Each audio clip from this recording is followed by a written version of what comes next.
So I would like to go ahead and introduce our presenter. We have Karen Hoffman with us today. She is a practicing attorney, certified mediator, and career coach. She graduated from Brown in 1983, and I'd like to mention that she's a current parent of a Brown student that will graduate in 2013. So after Karen graduated, first she was a ski bum for a year in Stowe, and then she attended the Washington College of Law. After that, she spent a year working in a law firm as the only female, I might add, in Montgomery, Alabama, and then she returned to Boston to practice for a small public interest litigation firm. In 1995, Karen left the law firm to focus on her family and also to develop her own practice where she focused on education issues and helping small business groups. In 2003, Karen joined with two friends with different backgrounds, skills, and strengths. They are Dale Sokoloff, a clinical psychologist, and Sharon O'Connor, who is a management consultant. And she discovered that the trio shared a common vision for empowering others and complementary backgrounds in business consulting. Together, they formed DKS Consulting Group with a mission to empower individuals in the workforce and offer growth strategies to small businesses. We're fortunate today to have Karen with us, as well as Dale and Sharon, to talk about returning to the paid workforce. So I would like to present Karen at this time, and at the same time, I'm going to launch a poll for you to be filling out as she's getting started. Thank you so much, Heather, for inviting me and my partners, Sharon and Dale, to participate in your career webinar series. And welcome to all of you who are joining us today. We'd like to begin with a simple two-question poll to get a sense of who's participating. Heather has already gone, I believe. I just want to, Heather, there's that I'm hearing. Are you hearing?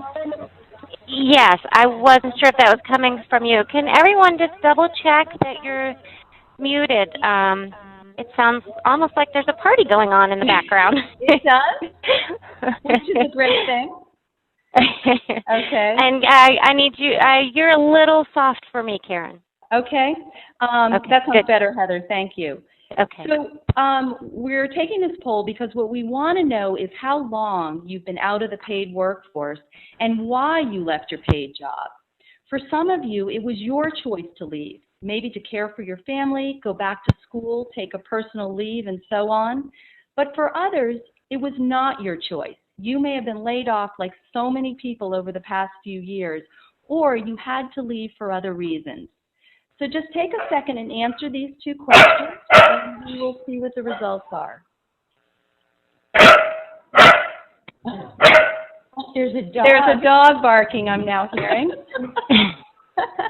That's not your dog, Karen? No, that's not my dog, nor is it Dale or Sharon, but okay, that's all right, we'll go with that.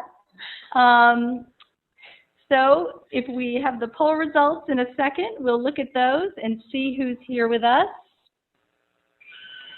There are a few people still filling out the poll, so Okay. it should close as soon as they are finished. Okay, that's great. Would it be helpful if I go ahead and move to the first slide? Sure, absolutely. Okay. Oh, here it comes. Here come the results. Okay. All right. So it looks like, yeah, we have a real mix of how long folks have been out of the workforce. Yeah, that's really interesting. And as to why people left their paid work, it looks like to care for their family is probably the highest percentage, but again, it's a mix, which is really interesting, and that's actually what we find with the folks that we work with. And whether you've been out of the paid workforce really for just a year or two or for many years, and whether it was your choice or not, we really help people get back to paid work in the same way. And this is what we're going to talk about today. What we're going to share with you are some strategies for figuring out what you want to do next, what you bring of value to the marketplace, and then ultimately what you can put on a resume. But as we share this information with you, try to remember that these strategies are only a few of the steps in a longer process for getting back to work. We're focusing on these three areas because in our experience, we found that these are the areas where most people get stuck. But again, please keep in mind that this is just the beginning of the process. And at the end of the workshop, we're going to mention some additional next steps to take, and then we're going to provide you with some resources that we think are going to be helpful. Okay, many people come to us hoping to figure out what they want to do next. Oftentimes, though, they have trouble figuring this out because they're stuck on the questions of what value they bring to the marketplace and how to explain the time away from the paid workforce on a resume. Being able to address these questions really opens the door for thinking effectively about what you want to do. So with this in mind, let me start by saying that if you don't remember anything else from this talk, we hope you're going to remember this. Every experience that you have had up to this point has value, whether you've been paid for it or not. Unfortunately, so many of us look at time away from paid work as a gap or a big hole in our resume, and this tends to keep us stuck. Sharon, Dale, and I look at time away from paid work differently. It's a time when you have developed valuable skills and gained real experience that you can now bring to the marketplace. The hard part is identifying and validating these skills and experiences so that you can move forward with your job search. So again, if you remember nothing else from hearing me speak today, we hope you're going to remember this. Every experience that you have had up to this point has value. And here's the most important part. Whether you've been paid for it or not, you've developed essential skills and experiences during your adult life that are marketable and that you can bring to your next venture. So how do we begin moving forward? Excuse me. We always begin by looking at the positive. We need to focus on what is great about you and not what is wrong or what's missing. We begin by identifying and cataloging the skills, strengths, and experiences that you have, because that's how you're going to figure out what you want to do, what you can bring to the marketplace, and then what you'll put on a resume. One thing that I've learned from working with my two psychologist partners here is that all the research on behavior change over the past 50 years points to the same conclusion. We only move forward when we focus on the positive and where we're going. We stay stuck when we focus on what's wrong or what's missing. So let's take a look at the positive that you bring to the marketplace. And the way we break that down is into three things: your skills, your strengths, and your experiences. We're going to look at each of these in turn, and we're going to start by examining your skills. So what are skills? Our skills are talents that we develop over time through learning and practice. Some examples of skills are writing, painting, computer programming, public speaking, teaching, leading others, or my new amazing skill, doing a webinar, thanks to Heather's incredible patience and my two partners, Sharon and Dale, pushing me into it. But many times we don't recognize the value of our skills because we use them in situations where we don't get paid. And if we've been out of the paid workforce for a while, we may have developed a particular skill while we were raising our children, exploring an interest, pursuing a hobby, or even caring for our extended families. But the reality is we all have more skills than we realize. Sharon, tell them about Kathy. Hi, everyone. Kathy was an Ivy League graduate just like you all, who left her job as a senior executive in advertising to stay home and raise her kids. And when volunteer opportunities arose at her kids' elementary school, Kathy was always drawn to the art projects. She created scenery for the school play, and she created these huge murals depicting the 4 seasons that the principal ended up hanging in the cafeteria. When her children reached middle school age, she decided it was time to re-enter the paid workforce. And we helped Kathy recognize her artistic skills. She loved using those skills, and she'd been developing them over the years that she was raising her kids. Kathy knew that her artistic skills needed to be a part of her new career. So She decided to start her own decorative painting business, creating these gorgeous murals for commercial and residential customers. She had paying clients, and she loved every minute of it. As Karen said before, we all have more skills than we realize. Karen? Thanks, Sharon. The best thing about Kathy is that she was able to use the skills she loved and that made her feel most energized. We're going to get back to that idea, figuring out what skills you love to use the most a little bit later. But now we're going to take a look at our strengths. What are strengths? Strengths can overlap with skills, but they come from a different place. Strengths are abilities that come naturally to you. They're a part of who you are. And when we create opportunities for using our strengths, we feel energized, more productive, and in sync with whom we truly are. Dale has a wonderful exercise that she'd like to share with you. Hi, everyone. I'm Dale. I'd like to do a simple exercise with you that we do with all of our clients that will help you identify some of your strengths. This is not hard, but it's important that you clear your mind to do this. So take a minute to get comfortable wherever you are sitting. Take a couple of slow, deep breaths. Soften your gaze. You can even close your eyes if you want to. Now that you're relaxed and your mind is clear, ask yourself this very simple question. What is one thing about yourself you wouldn't change no matter what? One thing about yourself you wouldn't change no matter what. Go with the first thing that comes into your mind. That is one of your key strengths. We're wondering if anyone wants to share something about themselves that they wouldn't change no matter what. If so, and remember, this is all confidential, write it in the chat box. Heather, can you open the chat so people can write? Everyone should have access to chat. I've got a few answers coming in. Some people have said creative. I have organized, sense of humor, determination, caring, compassion, my ability to connect, loving to learn, sensitive to other people. Oh, it's scrolling so fast I can barely read it. A lot of great skills. Flexibility, openness, ability to get along with others. That's a great skill that I don't think we always realize.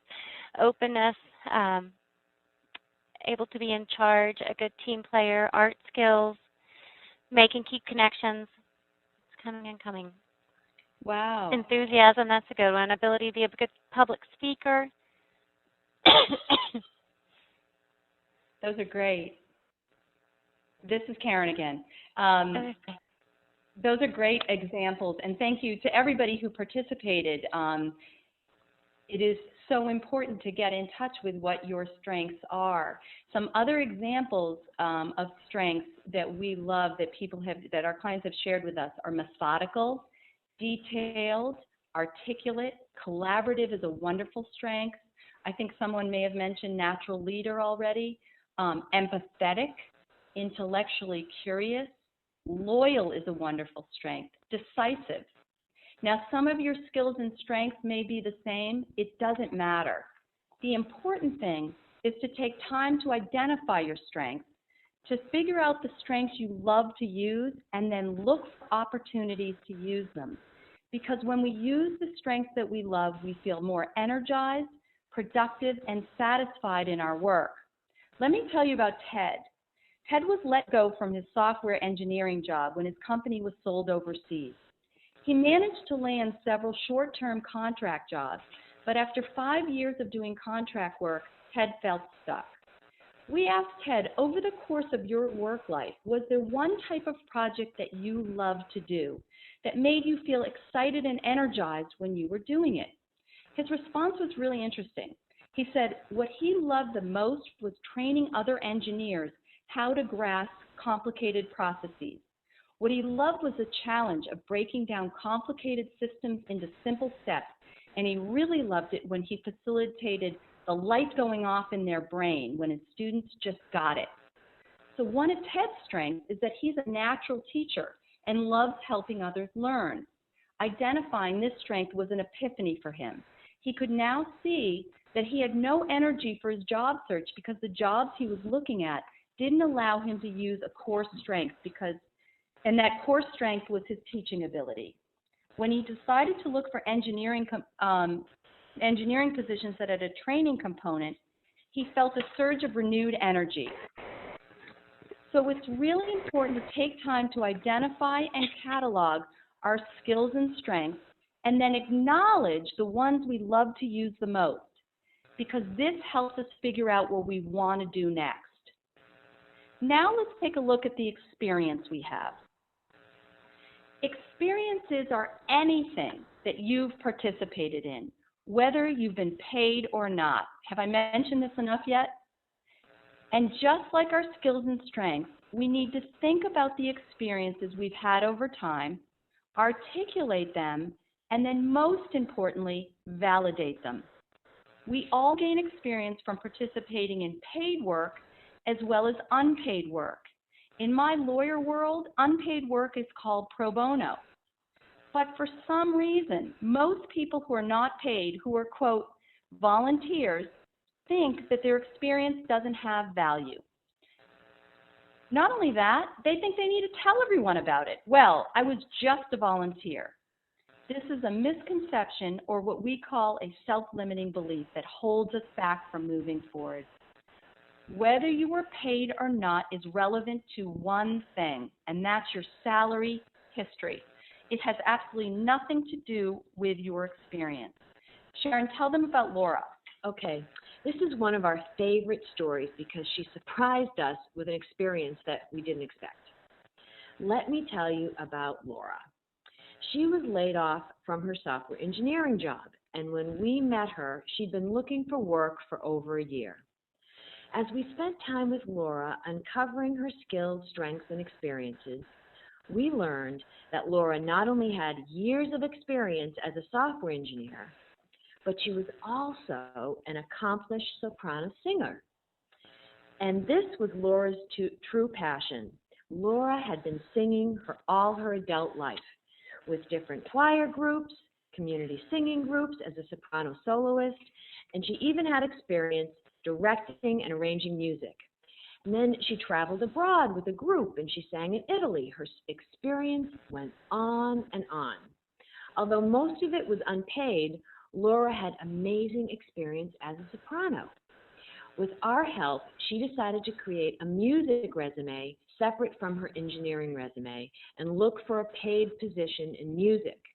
And believe it or not, her career in music is blossoming, and she's actually supporting herself doing what she loves.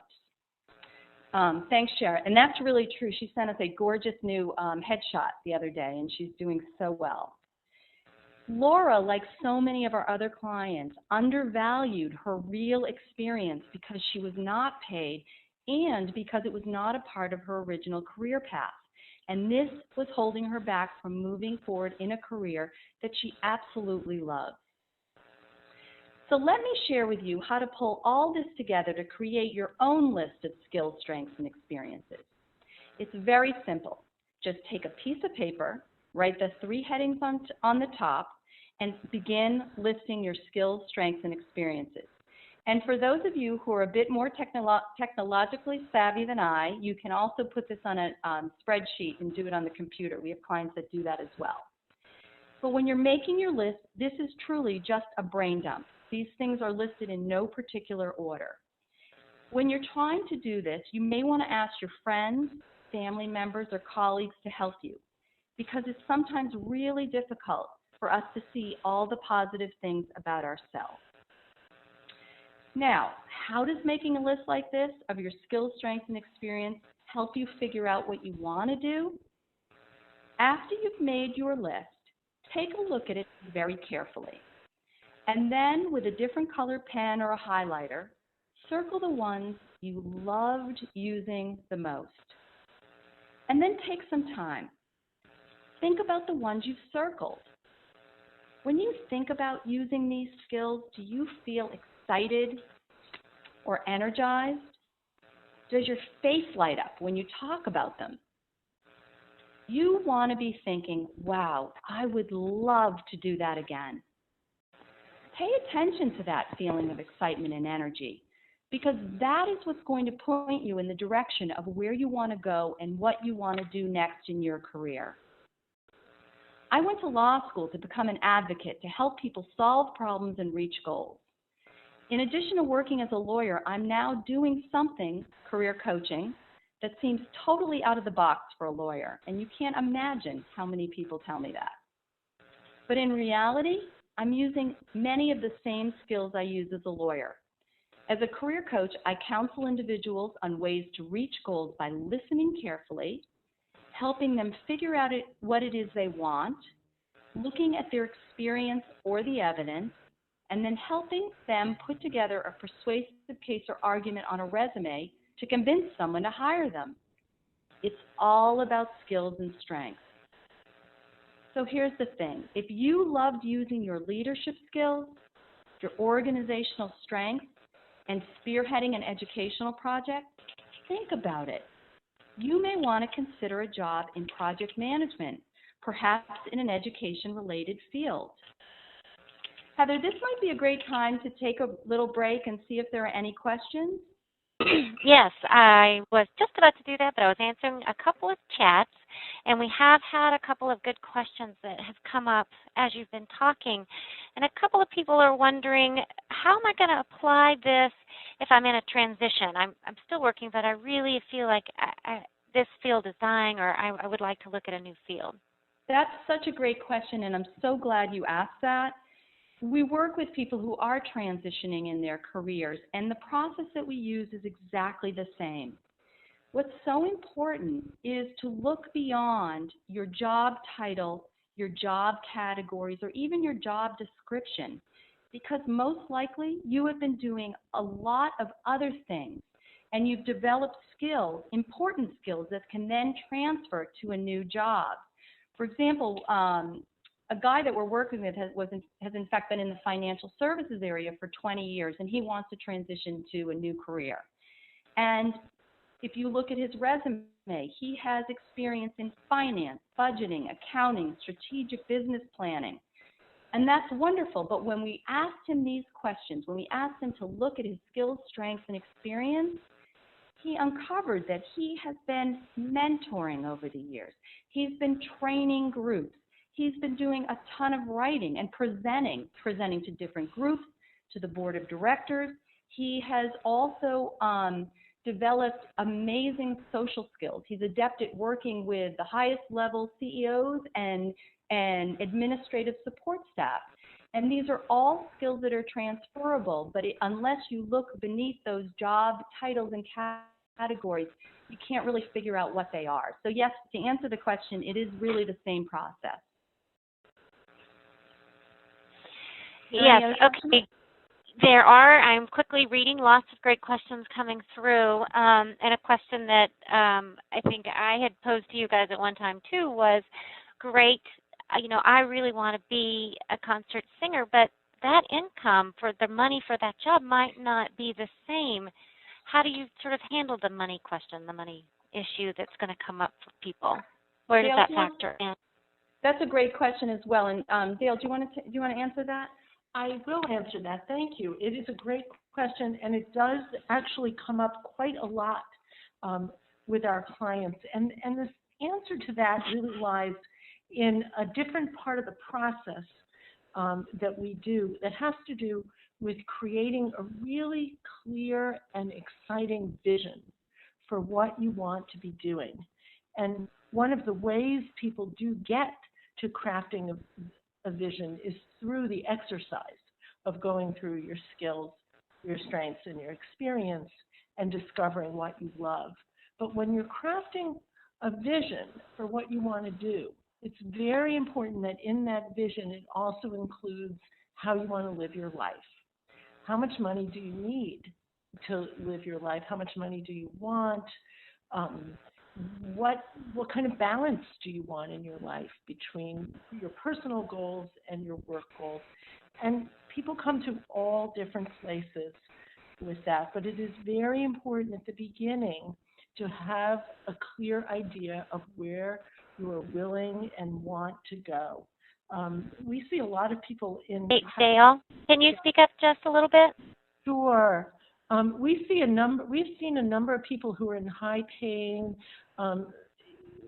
terrific jobs that many people would find highly desirable, but they're not finding the satisfaction that they really want. And they're able to think about, in crafting a vision, well, how much money do I really need? And when they put that into perspective, they're able to focus on careers and a career path that's really a good match for them. Great. Thanks, Dale. Any other questions you want to pose now, Heather? There's a couple more. There's one more I think we should cover now because we were talking about skills, and there's a couple of people saying, what if my skills are outdated? Okay, that's another fabulous question. Sharon, do you want to answer that one? Sure, and that's a question that comes up a lot too, and it comes up especially in hard skill fields like computer-related fields. And first, what we work with clients is to determine if that is actually true or if that's just a self-limiting belief or an idea that you're holding on to that may not be true. And then we look deeper into the strengths and skills that you do have. Are you a quick thinker? Do you love research? Are you great at public speaking? And we do a very detailed dissection of the skills that you do have so people realize that, not 100% of their skills are outdated, maybe just a few of them are. And then we will then figure out where you may need to refresh your skills so that you can move into your desired field. So that's a question that comes up a lot, and hopefully we can help people with that. Thanks, Sharon. The other thing is a little bit a little bit later in the our talk, we are going to talk about whether people need an experience boost, and we can address that a little bit more specifically. Yeah, that's a good point. Also, there's a couple of questions coming in about, how do you show that you've produced results? And I think we'll hold off on this one because you might cover some of that when you cover the resume section. Okay, that's great. So some of those questions, just know that we've gotten them, and I might bring them up at the end of, to make sure that they're answered. Okay, that's great. We'll make, actually, we'll write that down. That's a really good question. Okay, so let's shift gears for the moment and assume that you've identified and articulated your skills, strengths, and experience, and you figured out what you want to do next. That was easy, wasn't it? Well, now you may be thinking what our clients say to us when they've been out of the paid workforce for many years. I can't apply for a job until I have a resume, and what on earth do I put on my resume? Creating a resume feels like a huge obstacle to many people, but it really doesn't have to be. We want to share with you an example from a real client we work with named Nancy. Now, when we first met Nancy, she told us she didn't have any marketable skills and that she hadn't had a, quote, real job since her son was born. Her son was a freshman in college. Nancy had a great sense of humor, and when we asked her to tell us the skills she did really well, she didn't miss a beat. She said, emptying the dishwasher. We said, okay, let's put skills aside for a minute and start with experiences. Why don't you tell us what types of activities you've been involved in over the years? Here are the types of things we're thinking about. Have you ever raised money for a school or nonprofit? Have you ever led or participated in a project in the community? Have you ever written a newsletter, created a brochure, or written an article for an organization, school, or committee? Have you ever planned or organized a small or large-scale event? Have you ever worked on a project that helped kids or adults in a particular way? Have you had any part-time paying jobs? So, have you done any of these things, Nancy, we asked? This is a true story. And she said, oh, I've done all those things. I helped in my kids' school for years. I planned a large fundraising event and wrote all the marketing material for an animal hospital outside Boston. I still volunteer there. I also had this little part-time job for a few years at a local home design shop. I help customers choose fabrics, rugs, window treatments, and paint colors. I don't have any degrees in design, but I'm pretty good at it, and I help all my friends and family with their interior design projects. Really? How many projects have you worked on, we asked. Oh, about 20 or 30, she said, but I was never paid. Anything else, we asked? Oh, yeah. I'm also on the board of directors, and I volunteer every week at a homeless shelter in Boston. I'm in charge of community services. You know, finding resources for our clients, job training, medical support after they've been placed in homes. I also help with their annual fundraising gala and do other things in the office, whatever needs to be done. As you can see, Nancy had incredible skills and experience that went way beyond emptying the dishwasher, and these skills were marketable. But first, she needed to decide what she wanted to do. So Nancy decided she wanted to find work in a nonprofit with a mission that really mattered to her, using her skills in fundraising, communications, and project management. We helped Nancy craft a functional resume using language to promote her. A functional resume is organized around your experience areas and your skills, and we suggest many people create functional resumes. Try to remember that resumes do not need to be chronological. So here's a part of Nancy's resume. As you can see under the heading Community Development, Nancy led with the following: home beginnings, board of directors. Now take a look at the strong language Nancy uses to describe her experience at the organization. Manage community resources, involved in policy, advocacy, recruitment, development, including their annual fundraising gala. Just like we asked Nancy to do, think about your experiences. Many of you have spent a significant amount of time raising money for your alumni association, maybe the Brown Alumni Association, local schools or education foundations, for community projects or any nonprofit organization. This is an extremely marketable skill and experience, and it's called development. Many of you have also been involved in town politics. You're on school boards, on committees, you've coached sports or other teams, run youth groups or scouting troops, developed a new course or curriculum, written grants for school or community projects, and the list goes on. You have very marketable skills and experience that actually transfer to paid work, and you can put them on your resume with confidence. But remember, the language you use on a resume to describe your experience really matters. Your resume is a marketing document or a form of persuasive communication. Let me give you some examples of marketable language that you can use to describe your experiences. So if you've helped friends, family, or other family members or parents plan bar mitzvahs or weddings, that's event planning. If you've coordinated volunteers for an education project, townwide override, or political campaign, that involves project management and organization or management of individuals, teams, or coalitions. You may have experience teaching, tutoring, training, counseling, coaching, consulting, advising, mentoring. Again, whether you were paid for any of these things is irrelevant. If you've helped create new education programs or classes, that's curriculum design or curriculum development. If you created brochures, blogs, newsletters, constant contact for anything, you have writing, marketing, and possibly communications and web design experience. These are all things you can put on a resume that are marketable, whether you were paid or not.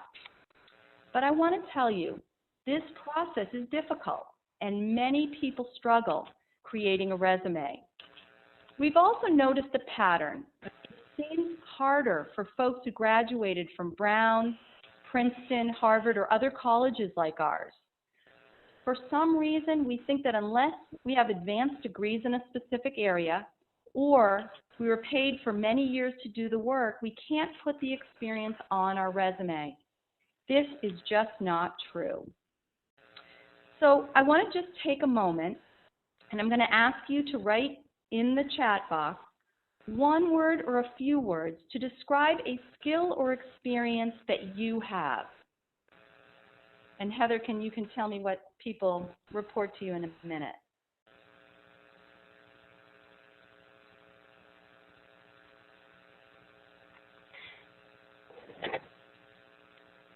Okay, let's see. Event planning, leadership, starting new businesses, management, data analysis, newsletters, directing, coaching. What a great group we have.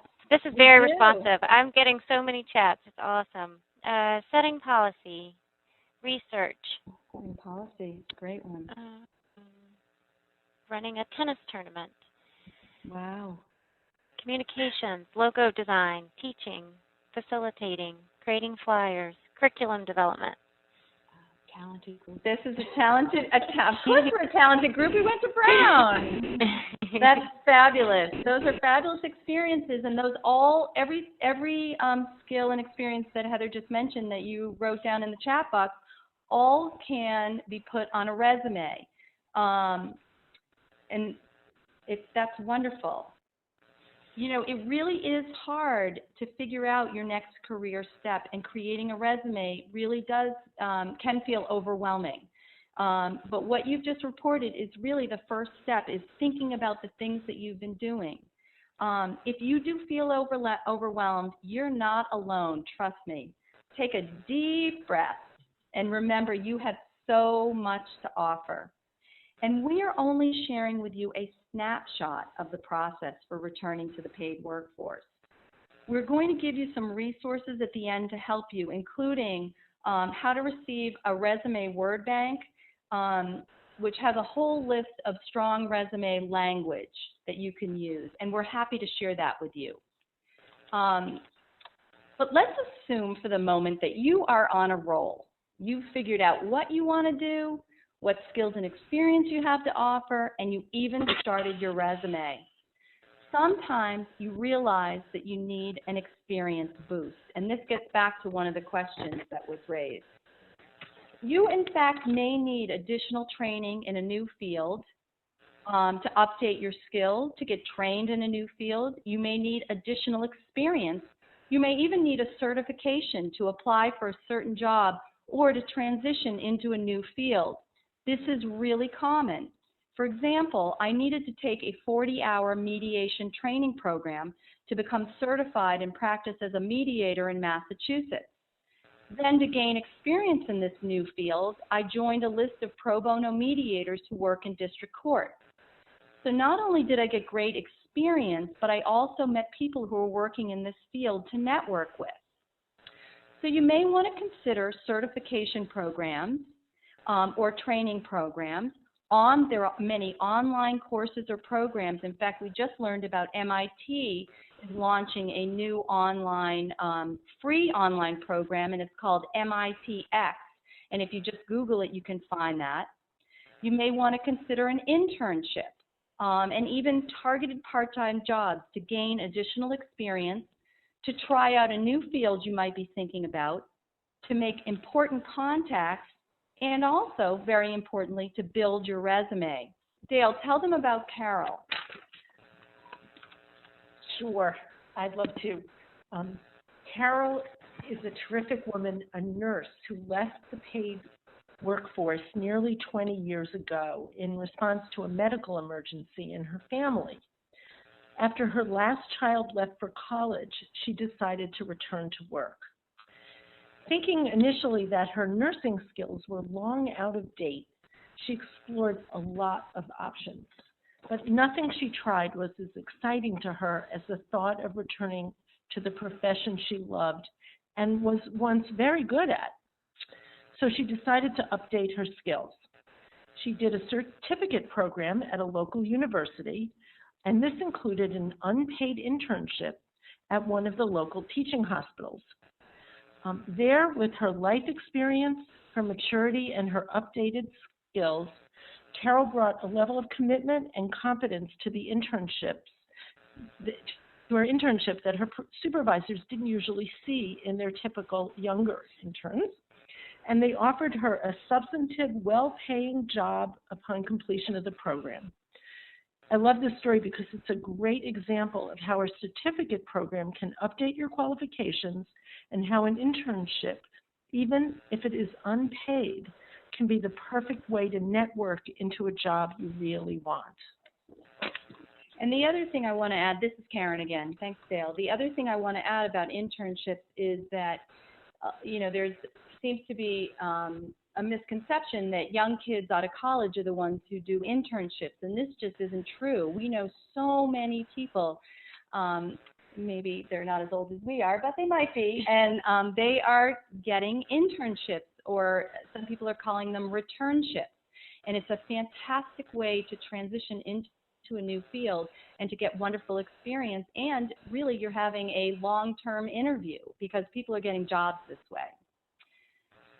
So I know that we have covered a lot today. I really hope that this has been helpful. But again, as I said in the beginning, the most important thing that we want you to remember is that every experience you have had up to this point has value, whether you've been paid for it or not. Dale, Sharon, and I know that you all have been doing a lot more over the years than emptying your dishwasher. And the skills and experience that you have are much more marketable than you think. And if you are trying to transition to a new field, look really carefully at all the things you do beyond your job categories or your job description. And just like folks who have been out of the paid workforce for a while, look at all the unpaid experiences you have and the skills you have gained over the years as well. So we're going to open it up to questions now, and I hope this has been helpful. Well, as the amount of information coming in, I think it might have been very helpful. A couple more questions that we've gotten, and I think it sort of begs to where you are in your presentation, is what's the biggest obstacle in returning to the paid workforce, or as some of the people in the audience are asking, as making a transition to a different field? That's a great question. I'm going to let Dale, you want to take that one? Happy to take that one. Dale, be sure and speak up. People are having a little trouble hearing you. Okay. How's this? Can you hear me now? It's a little better. Good. A little better. Okay, I'll get closer to the mic.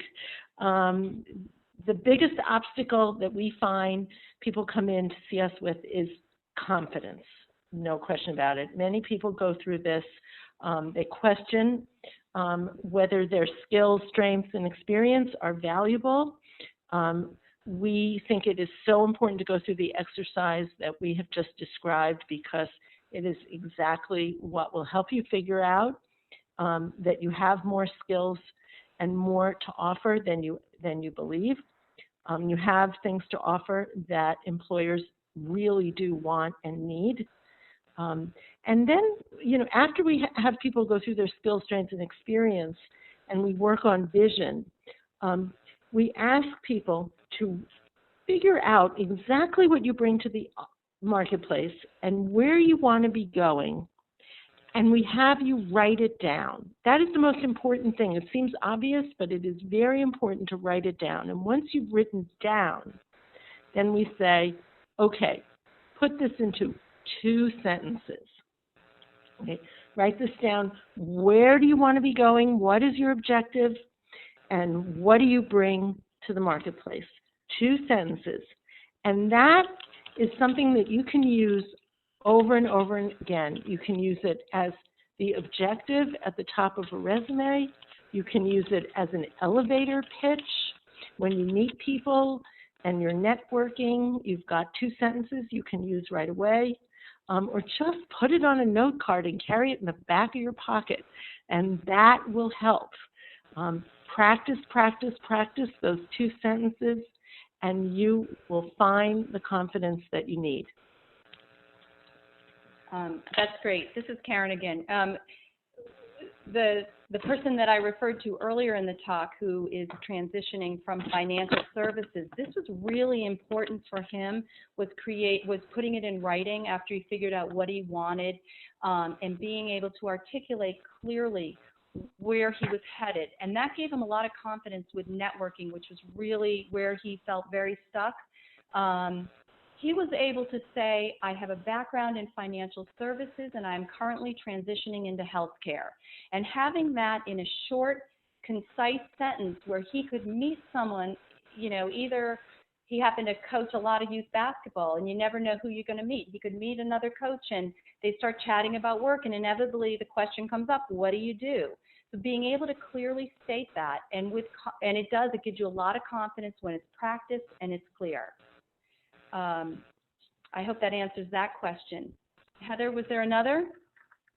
Yes, there's a couple of questions really all around the issue of getting your resume through scanners, having enough experience to compete with those who haven't been out of the workforce. There's a lot of questions around the resume, and I feel like you just sort of touched on it a little bit with, you know, networking versus a resume and sort of what the tool is for, and maybe you could touch on that a little bit? Sure, yep.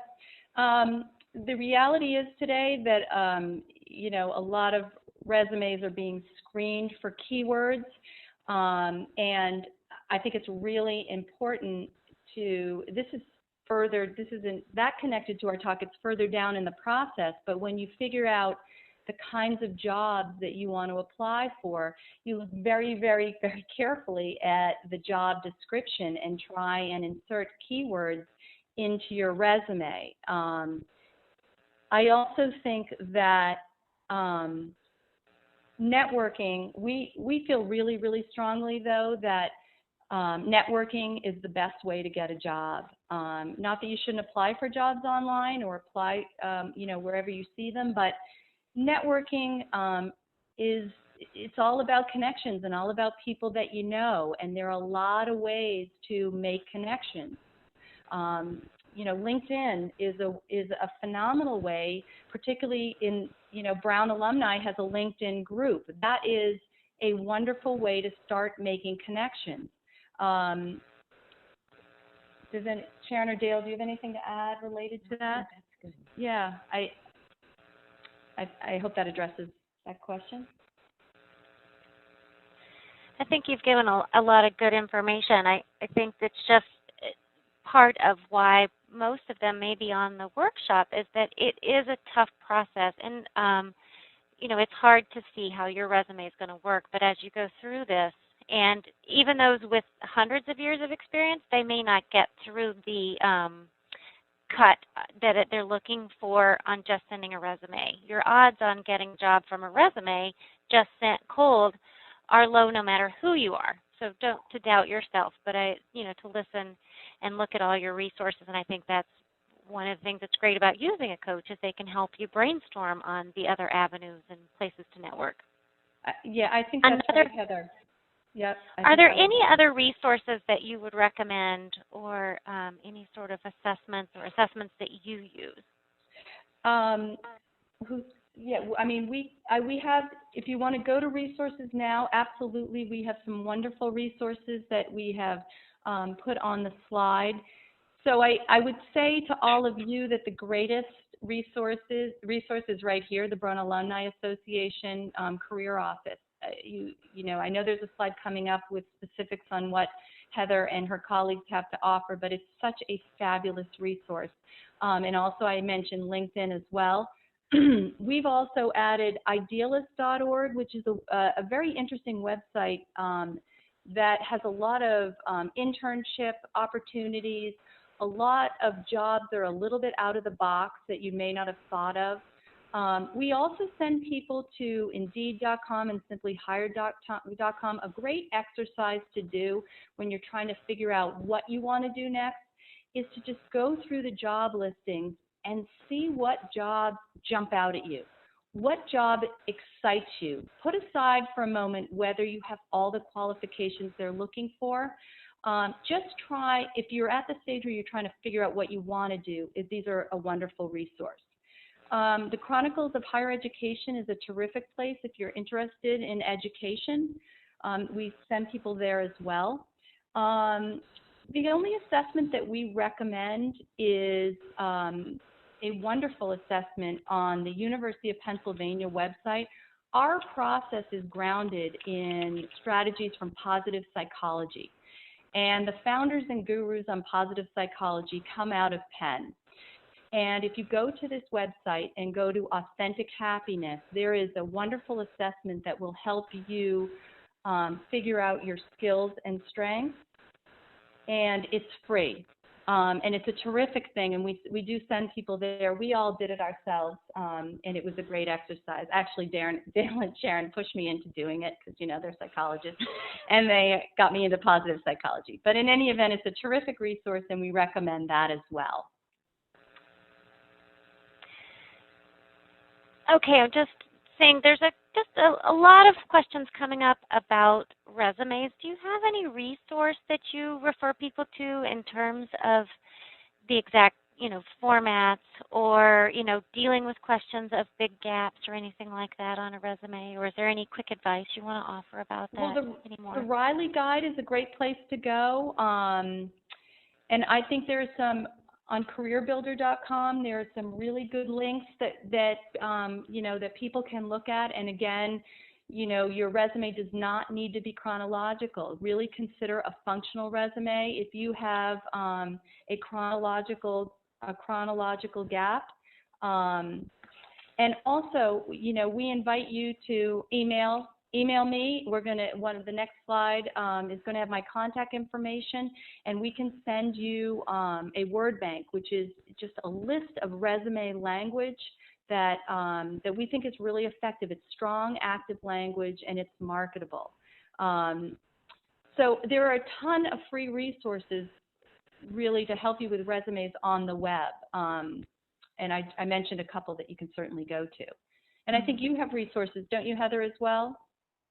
Yes, we have some resources, and as you so nicely did for me, as you led into some of the resources that we have online, and it's actually how our coaching product came about, was the Brown Alumni Career Navigator, which tries to cover and provide you with at least a couple of resources in all the areas of career development: assessment, research, job board, and networks. So, for instance, in terms of doing a little more assessment, and I think, as you mentioned, a lot of the confidence building and a lot of your ability to move forward really comes from you feeling aware of what your skills and strengths are. And so using a coach, we have a tool.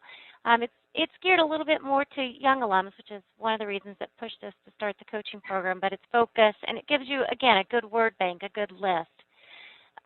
Also, we had a presentation on assessment in December by Shell Miller, and that is on our coaching website as well, if you want to check that out. We have a research tool, and research, again, it's a great way if you're looking at switching careers but you're not sure what to call it. You're not sure what skills they're really looking for. As you start, you're not sure how viable the companies are, if there's jobs in your area. Career search is a great way to answer that. And a lot of them also have some salary components involved. I see a couple of people asking some specific salary questions. Another key point that I wanted to plug about career search is that, so you research a company, it will give you context for that company, and then if you plug in your LinkedIn, it will actually show you if you have any connections to that company. So that's a real coup that they've just added. Another place to gain a lot of information is our job board. Again, even if you're not really sure what you're looking for, I think you mentioned, Karen, a great way to find out what people are looking for is to look at other job descriptions that are out there. Absolutely. Yeah, we have been very fortunate, and I think, to me, it's a great sign about our economy. I would say over the last 2 months, we have had a real increase in the number of jobs posted on the job board, so please check it out. It's also a great place for you to post jobs, and that's one of the things that keeps it moving because it's mainly an alumni-to-alumni job board.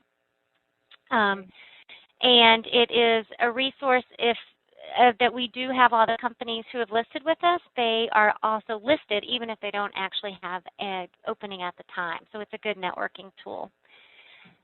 And then another great networking tool, and networking is a key part, are our resources that we have in-house. Brunette, and one of the things I wanted to mention about Brunette is that there's actually a place where you can say, I want to network with people who have returned to the workforce. So there you go. It's a great way to meet with other people who are experiencing the same thing. And the attractiveness of Brunette is that it's a list of people who have said they really want to help. And they have an extra level of commonality with you through your shared Brown activities. And then, of course, we have a very active LinkedIn group that has over 8,000 members, and there are lots of specialty interest and industry groups as well that you might want to join into. So there are resources for you. As part of our resources, we've been doing this webinar series, and the next two to follow will be one on networking, and then one on inspiring leadership by Peter Bopp, and then we will end up the year in May with Sarah Goldberg. So we look forward to those coming, and we are already thinking about ideas for next year, so please send us your ideas for future webinars.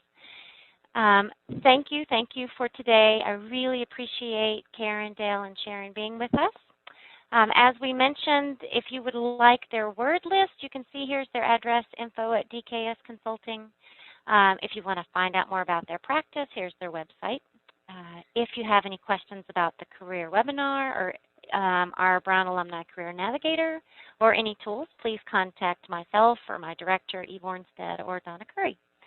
Okay, ladies, thank you very much for today. Do you have anything else you'd like to add? Well, the only thing else I'd like to add is we also have a blog on our website with that has also some helpful career ideas. And thanks to Sharon, you can actually follow what we're saying on Twitter at career_results. So that's another way that you can get some interesting ideas as well. And we'd love to hear from you with any feedback or ideas, so just feel free to shoot us an email. But Heather, thank you so much for having us. We have had a great time and learned a lot, so thank you. And thank you to everybody who joined us today. Yes, thank you, and we look forward to hearing from you. Thanks, women. I'll talk to you later. Okay, bye. Bye, Karen.